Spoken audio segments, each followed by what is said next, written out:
So we cook it and then we feed it to them in the afternoon. And then these are the food scraps that I collect from those stands every day.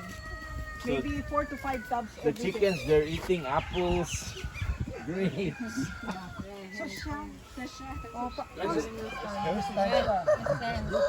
Pabutang mo na sa loob. Check them out how they eat it. And then with stuff, ganyan. So, but look, oh, even the trunk of the banana. So, after they bake sawa with this, I give it to them.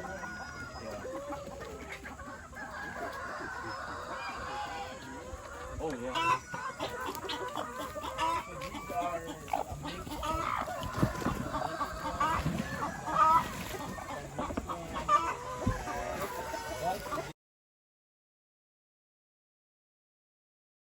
It's a very high protein leaf.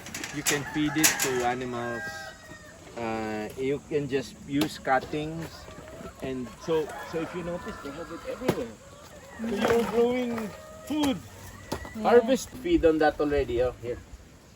Yan. No? They'll start to eat it na. So they're actually feeding on the bacteria that's there. That's breaking down that one. They feed them the bacteria.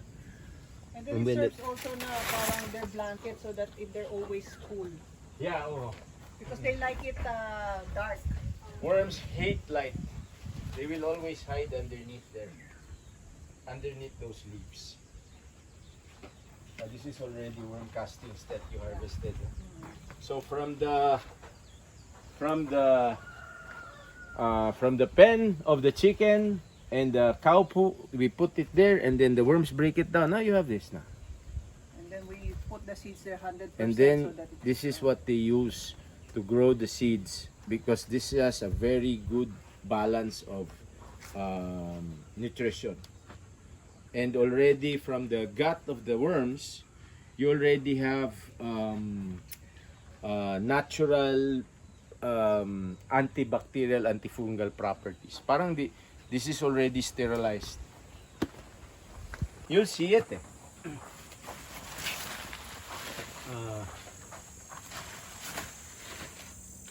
Wala, this is siguro bago lang Bago po. pa yan, kabibis tayo. Ano yung hanap mo, Nicolas? Hindi, gusto nilang makita, Tet, yung ha-harvestin pa lang. Saan banda? Dinda. Dyan? Dito, ito. Ayan, yan, okay. Up there, oh. Yan, yan. See the pellet looking one? Yan. Some of them, they shift it. Others, like us, we just slowly harvest it. That's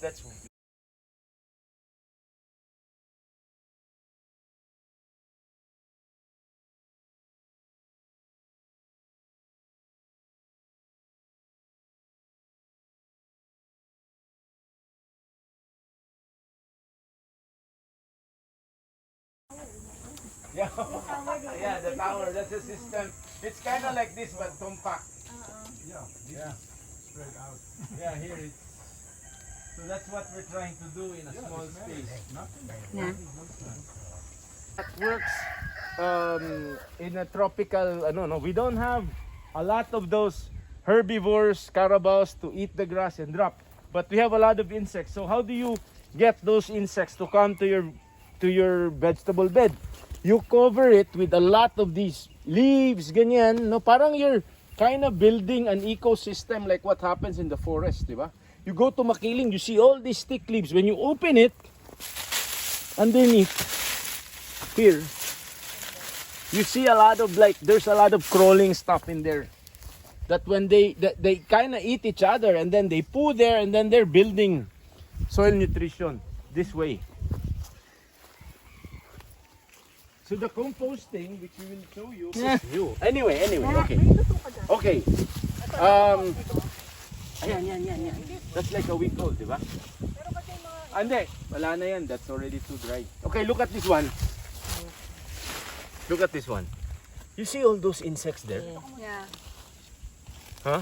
So, they are feeding on the bacteria that's growing in here from the gut of the baka. No? So, now, when you put it on top like this, in 2 weeks' time, they will start to break down this one, and then they will also break down the soil underneath. So now you have soil that is very good for growing vegetables. Sarap yan. Ayan, no? Ito bago pa to eh. Ito, mga ano na to eh, para na siyang ano. This para is na new siyang eh. foam. Yeah.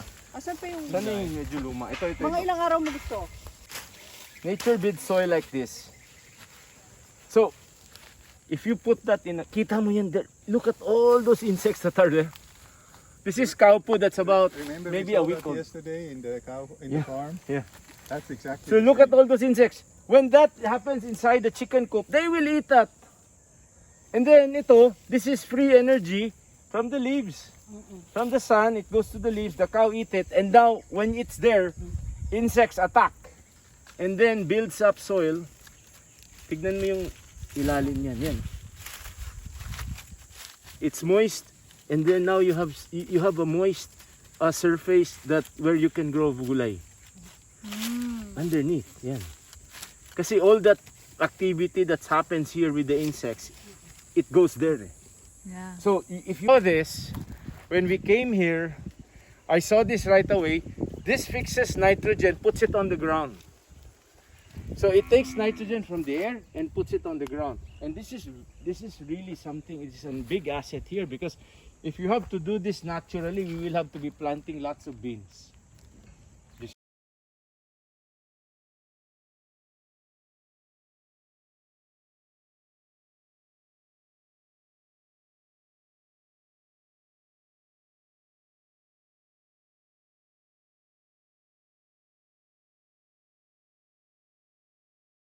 So different layers.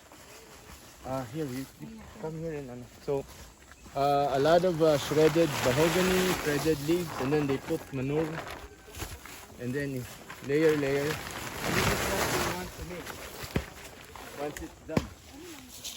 So what we're doing here is we're trying to get different sets of microbes, no? Bacteria, fungi, for food for insects in the garden. Parang we're making their food here. No? And then when we put it there, they come, they eat it, and then, they build soil. They help us build soil. So that's it lang. Parang we're creating lang an ecosystem under that thick mulch of leaves. Parang lasagna type. Yeah, lasagna. So different layers. Ayan, ito na yan. That's the leaves. So Peter, in your farm, can you imagine all that mountain there with all the leaves? You need a shredder. Shredder. Huh? You have your shredder. Yeah, I have Where is 3. it? Oh, yeah. There were She really recommends. Maybe pa. This one gets really hot. So now we have food for our friends, our insect friends. Ito, because they eat this. What they're really after, a lot of them are going for the white one. That's mycorrhizal fungi. Mycorrhizal fungi, that white one. When you put them in plant, parang they get sort of a connection underneath. They say it's like the internet of plants. Parang when you have them in your farm, and they can connect the whole farm through this. Parang what happens now is you're creating a forest environment, because in the forest this grows naturally. Yeah. Because of all those thick leaves that come from the trees, no? So when they fall on the ground, they start building all that food and the mycorrhizal fungi, and it connects the whole forest.